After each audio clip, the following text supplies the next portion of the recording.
Welcome back to Adventures in Old Fashions. Tomorrow morning's the day. I am leaving on my grand adventure, which is the entire purpose I started this channel.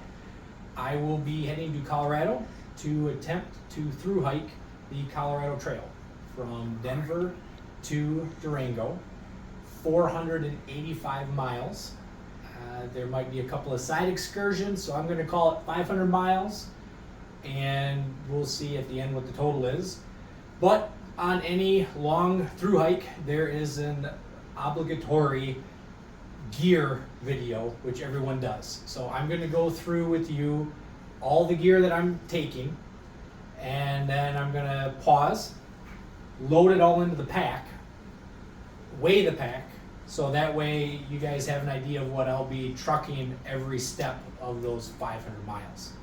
So let's get started with the pack. I am taking an internal frame 60-liter pack.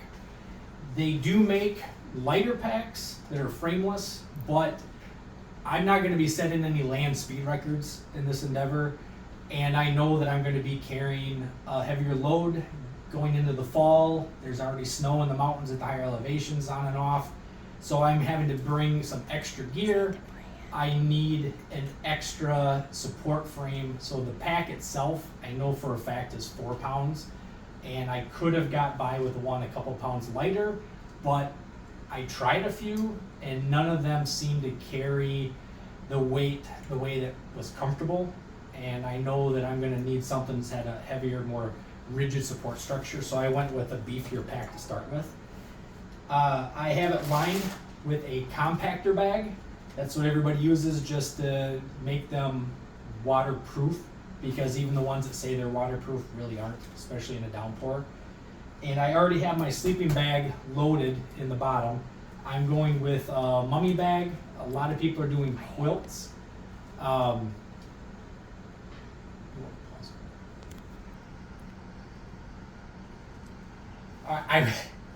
Excuse the interruption. I was just informed by my camera crew that I should be pimping the brands that I'm using, because that's how you get sponsors. This is not a sponsored video. I had to buy all of this stuff, which also is why I went with this pack, because I got it from Cabela's. It's a High Sierra brand. I had been squirreling away points on my Cabela's card for a long time, so a lot of this stuff I went with maybe not the most ultralight versions, but it didn't cost me anything because I used points. And this pack was one of those instances where I got a nice pack, it's going to get the job done, and I didn't actually have to pay anything out of pocket for it. The sleeping bag also, I got through Cabela's. I can't remember the brand offhand, but it's their house brand, and it should work really well. It's a 20-degree bag. I didn't go with the quilt. A lot of people are, because it is going to be getting colder, and the quilts, the mummy bags are going to be more likely to be warm for what I need it to do. So that's why I went with that, with the mummy bag versus a quilt. Also the costs, quilts are quite a bit more than what the mummy bags are. Continuing on with my sleep system, since I was talking about the bag there, I am going to double up on insulation and pad. So this is an accordion fold closed cell foam mat. I got this on Amazon. It's the Homeful brand. It's a couple inches wider than most of the other brands out there, and I got a wider one because I am going to actually use this as part of my ground protection for my tent, because my tent is a very lightweight backpacking tent. So I'm going to, in fact, use my Poncho, which is one of my rain protection, as a ground sheet, put the pad in underneath, and then the tent will go on top. So I have more insulation from the ground. This is waterproof. It's going to protect my poncho, and it's also going to protect the bottom of my tent. And then I also got the longer accordion fold style, so that I can use it to make a chair to sit on. I can recline it over a rock, so I can lean back with some padding and still have some padding to sit on. Again, it's waterproof, so it's going to help me, I think, when I take little breaks throughout the day, no matter what the ground has to offer. I'll be able to, if I want to, lay out on it and take a nap and some shade, which I think I probably will at some point. The rest of my sleep system, I am bringing a little inflatable pillow. This one is the Trekology, very lightweight, and all the other YouTube videos that I watched, a lot of the thru hikers, basically say you need a pillow. You could use your rolled up extra clothes, but quality of sleep is going to be crucial, especially for me. You might not know this, but I have a neck injury that I've been dealing with for the last couple of years, and I need quality sleep for that rest and recovery because I'm not a spring chicken. You folks that know me, I've abused my body over the years, and I'm going to feel every misadventure I've had before on this adventure. I also, like I said, am doubling up. I have an inflatable sleeping pad. I have a patch kit, but again, just in case this fails and I get a hole that I can't patch, I still have some cushioning and insulation on the ground. So the old saying is 2 is 1 and 1 is none. Well, I've got 2 sleeping pads for a reason, and this one is multi-purpose, so I don't feel too bad about bringing the extra 12 ounces along. The saying goes that when you're shaving weight off your gear, shaving pounds is easy, shaving ounces is expensive, and I want to do this whole trip on a budget. So again, that's going to be a lot of the choices that I make. For my tent, it's a Mir Lashan one-person backpacking tent. The heaviest part of it is actually the bag of stakes. I did bring 4 extra stakes because if I need to, I can use my poncho as a tarp and have some extra head cover if I get in a situation where I need a little extra dry space underneath and I'm not worried about the ground with the tent just on the pad. The tent does not have any poles. So a lot of you that have done some camping, if you haven't done anything recently, the rage is to go with these poleless tents to cut down on weight. And what you do is you use your trekking pole as the foundation for it. Once I get set up in camp, I'll take a video and kind of show you guys how everything looks. But basically, you're multi-purposing your hiking pole as your tent pole. So again, cuts down on extra weight. The tent also has a loop at the top. If I want to, if I'm camping in some trees, I can just hang it from a tree and I don't even have to worry about using my pole to hold it up. But that's the nice thing is, again, multi-purposing everything. For rain gear, I sprung again at Cabela's, used some points, and got one of the nice Frogtog Jackets. Much softer, less plastic feeling, breathes a lot better. But I did go with just the basic Frogtogs Pants. This year in Colorado, it has been very wet, a lot of rain, and some of the thru hikers already that I've kind of been following on the Facebook page for the group, they're running into trouble where they're getting soaked. Wet out is the term, where everything is wet and they just can't get dry. They're trying to get off trail just to get someplace where they can dry out. So I wanted to make sure that I took every precaution with getting cold and wet and hypothermia and that whole thing. So I went and got some pants, actually just got those today, last minute add-on. The pants that I was going to bring, they're not waterproof. And these also work as a windbreak and an extra layer of insulation, so if I do get in a situation where I get kind of chilly, I can throw these on over the top, and it should help me retain some heat because the wind isn't cutting through my pants that way. For water, I am going to be bringing 2 1-liter bottles, the Smart Water bottles. The reason I'm using these specifically is that the threads on the bottles match my water filter. So if I need to, I can fill one of these up right out of a stream, screw the filter on the top, and then squeeze clean water into one of the other ones. Just again, making sure I don't want to have to carry 2 months worth of water. It's impossible. So I have to be filling up water as I go. But there are some stretches where it's going to be pretty dry and the water sources are inconsistent. I guess Tin Creek right now has a dead cow in it, so the forums are saying that you can't really get water there unless you really want to treat it. I don't know how far upstream the cow is, but you know, if it's downhill stream, you can just go upstream and you don't have to worry about it. But just in case, and especially in the San Juans in the south, there's going to be some pretty long stretches without water. So I wanted to make sure that I had the capacity to carry more, even though I probably won't be carrying, 4.5 pounds of water all the time. I also have a smaller 700 milliliter smart water bottle.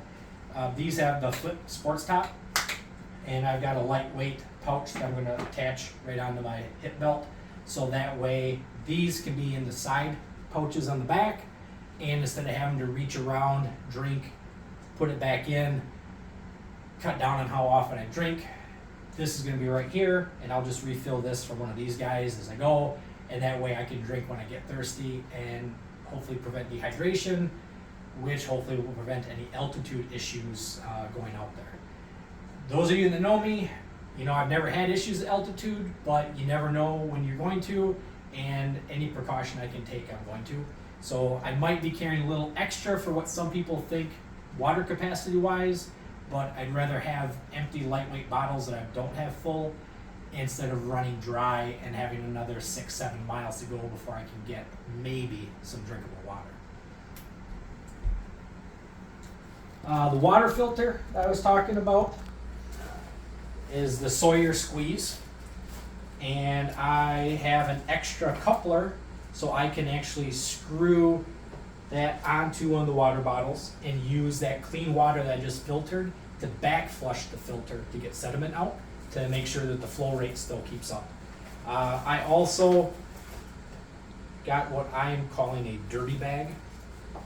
Basically, this is a 2-liter flexible bag that I will fill up with water straight from the source, screw the filter on the top, and then squeeze that clean water into the bottles I'm going to be drinking out of. This one here, see, it got some pretty good reviews, and the biggest thing is that this Evernew is the brand. These threads match up with the Sawyer. Platypus is a really popular brand for filters, and they make great filters, but their threads don't exactly match, and some people have had issues with leaks, and when you're trying to squeeze a bag, if you got an air leak, you're going to get really poor flow rate on your filtration. So I went with one that I knew for a fact had matching threads. And then a little extra weight, I know. It's an empty half-gallon jug from orange juice that I had. This is going to give me the ability to fill up more water to carry back to camp if I want to use it for cooking, cleaning, or if I have one of those really dry stretches, I have the capacity to carry an extra, half a gallon of water if I really need to. And it weighs nothing, and it compresses down. So I'm not getting too worked up about this as an unnecessary item. And just in case all else fails, I've got some tablets to treat water. So if my filter completely fails, I can throw one of these in. I think it's 1 tablet per liter. You let it sit for up to 4 hours, depending on how murky the water is, and then you can drink it. So I've got a good, probably 12 liters that I can treat with that. That should get me to a trailhead where I can hitch a ride into a town and get a new filter. That's the nice thing about the Colorado Trail. It's popular enough that a lot of the towns along the trail really cater to thru hikers. So in the event that I have some catastrophic gear failure, I shouldn't have to go too far making do before I can get into a town where I can get some actual resupply and re-gear. Moving along the pile here, the clothes that I'm actually going to be wearing hiking, I am bringing a bug net because, again, with all the rain, there's a lot of stretches where the mosquitoes, I guess, are terrible. I treated all my clothes with permethrin, so hopefully that'll help. But I've also, Michael attest to the bug problem we had up in the UP last summer when we backpacked through the porcupines. The head nets are a lifesaver when you are swarmed with biting flies, black flies, mosquitoes, all those things. So this is coming along just in case. My guess is if they're starting to get snow in the mountains, it's going to be cold enough at night where I won't have to worry about mosquitoes for too long. But you never know in the mountains. Elevation changes. It could be 7 degrees down below and 40 degrees up top in a matter of 5 miles. So I'm going to be ready just in case. I have very lightweight gaiters that I'm going to use to keep the dust and grit out of my shoes, because I am going with a low-rise hiking shoe versus a high-ankle boot. I found just personally that I've hiked out there with boots and I've hiked out there with regular hiking shoes. The shoes are definitely more comfortable, they're lighter weight, and my feet don't sweat as much, which decreases blisters, which is one of my big concerns, is having my feet get wrecked and having to come off trail. Boxer shorts, boxer briefs.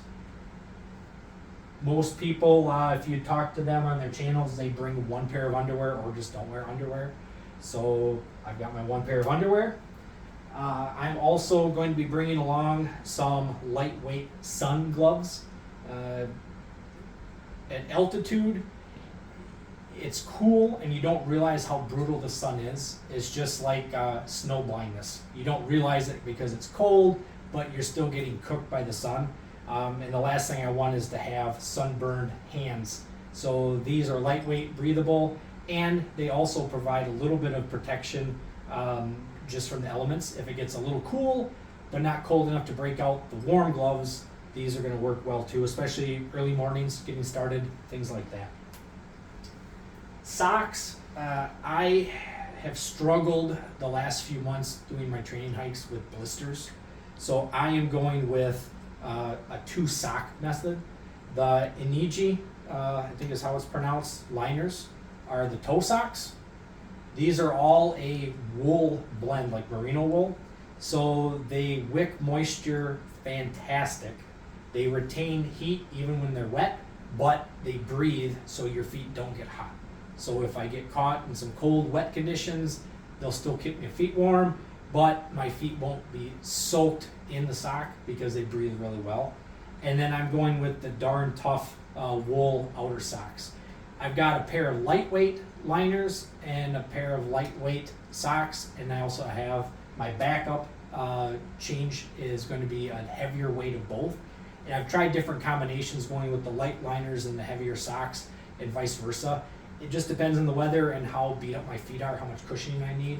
But I'm pretty happy with how my feet have held up, even getting into some of these, 8-9 mile training hikes that I've been on. For a shirt, I'm wearing what's marketed as a fishing shirt.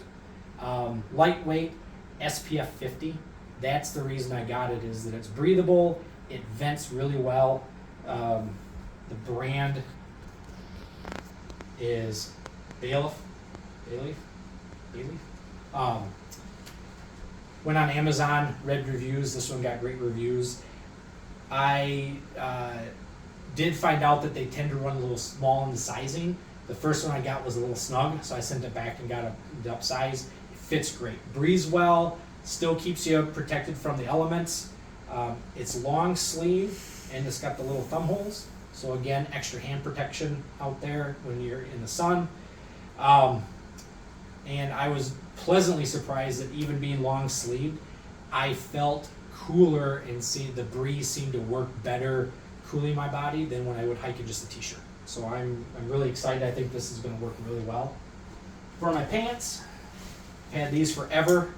They're basically, the legs zip off. So I've got pants and I can also have shorts. Just depends on the temperature, the weather. They're elastic and stretchy, and the belt is adjustable. So they're very comfortable to wear. I've been hiking around in them. I've worn them all over the place. So I know these are going to do well because they have done well in the past for me. And then I'm bringing a couple of hats. This is my kind of heavy duty sun hat. It has a flap that comes down to protect the back of your neck. It rolls up into the brim, and there is a rigid brim in the front. So even if it gets wet and floppy, you can still keep it off your face. It's a little on the warm side. When I get going, I get kind of hot and sweaty. This might be a little bit too much for what's comfortable. So I am bringing just a basic trucker hat. It's got the vented webbing back. I can pull up the hood on the shirt to keep the sun off. It's still going to be very breathable. I probably don't need to bring 2 hats, but I'm carrying a lot of extra stuff anyway, so an extra 8 ounces for another hat, I'm not going to get too bent up about it. Moving on, I'm also bringing a backup pair of insoles. I have new insoles for my shoes, my Merrells. They work great, but I've had issues again with blisters. The insoles are a little more cushiony. My foot rides a little higher. That whole inch there, so I'm bringing some backups that I know don't give me blisters. My cooking kit is a 20-ounce pot. I have a 2-piece fork spoon combo that will hook together to make a long fork or spoon. In this, I also have my canister of fuel, I have my stove, and I have a couple of different ignition systems. I got a little Pesto pop lighter with a spark, and I also have an actual Bic lighter if I need a flame. I've got a little towel rag in here, and I have a little bit of a kitchen sponge that I cut up just in case I need to actually clean the pot. My plan is to just use it to boil water and then pour the water into the actual food bag to cook it. But there might be some instances where I actually need to cook in here. And I also cut up and made a koozie for my cup and the pot out of a windshield screen, one of the reflector screens. So I wasn't using it, and I cut it up and it worked out great. I also used part of it as an insulated soap bag. So I will basically pour the boiling water into the food bag, mix it all up. You gotta mix it up, otherwise it just clumps up. And then put it in here, seal it up, set it off to the side. Gives me time to set up my camp, get organized, and a half hour later, everything's hot, soaked, ready to eat. And it cuts down on how much fuel I have to use, because all I need to do is bring that 2 cups to a boil, and I don't have to actually sit there and boil it for 5 to 10 minutes like you would if you were doing it on the stove. So this hopefully is going to work out really well. Again, super lightweight, and I saw a few different people on YouTube were doing that, so I thought I'd give it a try. Base layer, long johns in here. I also have my extra pair of socks. I debated bringing an extra shirt. I may or may not switch out gear as we go, but I'm going to start out with the lighter option, and if it gets cold enough to need another layer, I will have that sent to me along the way. And then this is my outer cold weather gear. This is my puffy jacket, like your down quilt jackets. I also have insulated beanie and some fleece gloves in here. So this is my cold weather outer gear. This is my colder weather under gear, and then that's what I'm going to be wearing mostly day in and day out for the next 6 weeks or so. This is my hang bag kit. So I've got my cordage in here, and when I need to hang my food bag to keep bears from getting at it, this is the cordage I'm going to use to toss up over the tree, hoist it up, and then keep the animals out of my food. This is my toilet kit. I'm not going to get into a whole lot of details with that, but basically it's got a trowel for digging your cat hole. I got a little bit of toilet paper, a little bit of wet wipes.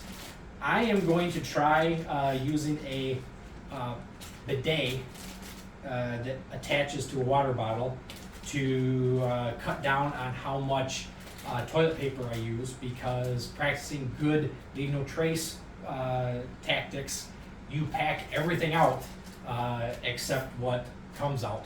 So if you use toilet paper, you need to pack that toilet paper out. So I'm gonna try and get by with as little toilet paper as possible. I got some hand sanitizer in there too, and then I also have a bandana just for drying off, wiping sweat off my brow, whatever I need to use it for. I'm bringing a little bit of Dr. Bronner's soap. A little bit goes a long ways, and you can use it for everything. Some people brush their teeth with it, but I'm actually bringing toothpaste. And then I cut the bottom half off from a gallon jug, folded it up, and I got a couple of towels in here. So if I need a larger bowl or basin with water for cleaning, maybe giving myself a little sponge bath here and there. If I need to do dishes, if I cook in my pot and I need to clean it out. Again, it's lightweight, folds down, and it just kind of gives me a little bit more options that way. Emergency poncho. This is the Mylar lined reflective one. So if things get really cold, I can wrap this around me and it reflects all my body heat. Well, 95% of my body heat back at me. So it's a kind of a safety measure that I'm bringing along because I know how predictable the mountains can be. You and I, we went through a time on longs that one time. So too bad we didn't have these. It would have made that night a lot better. I'm not bringing much as far as cutting tools. I have a very small little Cabela's multi-tool. I got the little bit of pliers here. If I need to pick up something hot, I can use that. If I need to push a needle through some heavier gear to make a repair, I can use the pliers. There's a little blade on here. That's all I need. Don't need no big bushcraft Bowie knife for what I'm going to be doing. And I also have a pair of scissors. There's a little saw. This is basically all I am bringing with as far as cutting tools, because I really don't want to be carrying around a full, heavy bushcraft knife or even a bigger hunting knife. I just don't see the need. If I run into issues, I'll stop at a town and they all sell folding pocket knives at every gas station around, so I can always pick something up if I find and need it. This Exodus, this is another backpack. It's a small, lightweight pack that I'm bringing for those excursions off to the side where I don't want to carry my whole pack up to the top of a 14,000 foot peak. So I'm going to use this to throw in my cold weather gear, water bottle, a couple of safety things, and then I can make that little chute off from the main trail and back without having to lug everything with me. It weighs practically nothing and it folds down. So again, it's one of those things I probably won't need, but I bet I'm going to be glad I had it when I use it. For recovery and maintenance, these are basically a roller that I'm going to use to roll out my muscles, calves, hamstrings, quads, anything that hurts. Basically give myself a little massage. It weighs nothing, and I can use it in a lot of different ways for my back, my neck, anything that aches and pains. I can roll these out at night to cut down on just my soreness the next day. My actual toiletry kit: toothbrush, toothpaste, little bug repellent, some sunscreen. I got some Body Glide to help with blisters prevention, some SPF lip balm, earplugs, because nature can be really loud at night, and I want to make sure I get a good night's sleep. So this is just my little basic toiletry kit. First aid kit, not bringing a whole lot, mostly blister care, some different kinds of tape if I need that. And then also in this kit, in this first aid pouch, I have all my repair stuff. So I've got a couple of needles, some thread, I've got different types like tenacious tape, things that I might need to repair my gear on the trail. I've also got my little medicine cabinet. So I've got some ibuprofen, some Tylenol. I have my blood pressure meds, which I talked to my doctor on Friday, and he said that I might be able to stop taking them depending on how this trip goes because of all the weight I'm going to lose. So fingers crossed. So this all fits in nice there. And then just a couple of odds and ends miscellaneous things. Bringing a couple of attachments to hook my phone onto my hiking pole, so that way I can do some selfies and do some videos on trail. And headlamp, USB rechargeable. I got a regular flashlight because, again, 2 is 1 and 1 is none. For electronics, I'm bringing a battery bank, and then I have a wall charger. A lot of the places along the trail in the trail towns will let you apparently plug in to their outlets while you're shopping around and getting resupplied to recharge your gear. So I'm hoping that that's true and that I'm able to do that. I have probably the most important piece that I'm bringing for safety, Garmin InReach, courtesy of my fantastic wife. So with this, it's a GPS unit, but I can also Bluetooth it to my phone, so I can send and receive text messages even when I have no cell service. It has an SOS function too, so if I get in a real jam, I just hold this thing down for 30 seconds. It contacts the search and rescue for the area I'm at, and I can text back and forth with them to give them an idea of what the problem is, give them a better idea of where I'm at, what the situation is. So peace of mind for all of you folks back home, and for myself too out on the trail. It never hurts to have a little backup, even though it's a pretty well-marked trail. I am bringing the official Colorado Trail data book, and I've been told that all you need is this book and the Far Out app on your phone, which I got, and you can navigate the trail pretty easily. So it's like Google Maps, but it works offline. So I'm looking forward to that. That's about it. So what I'm going to do is I'm going to pack all my gear up, and then I'm going to weigh my pack so you guys will know what I'm going to be dealing with here for the next 6 to 7 weeks. So I'll be right back. Cool. So I got everything packed. I bet you didn't think I could fit it all in here, but I did. So my base weight for the pack is just under 24 pounds. Now, anybody that does any backpacking or watches backpacking videos will know that that's pretty heavy.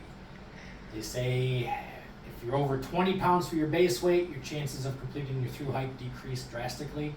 So I might purge a couple of things here in the last minute tomorrow before I actually take off. I'll sleep on it and see. There's a few things I don't need for sure, but the idea is that you either pack light for trail comfort or you pack a little heavier for camp comfort. And again, I'm not planning on setting any records or how many miles I can do in a day or day to day to day.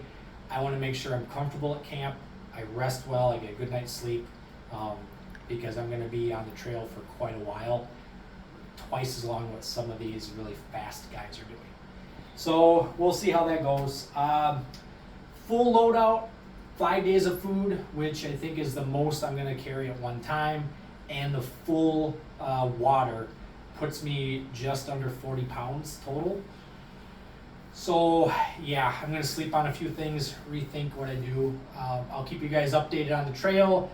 Like I said, once I get things set up, I'll take some video, show you what it looks like. I can't promise how often I'm going to be able to post and upload things to the page, because I don't know how often I'm going to be able to get into a town to have any service.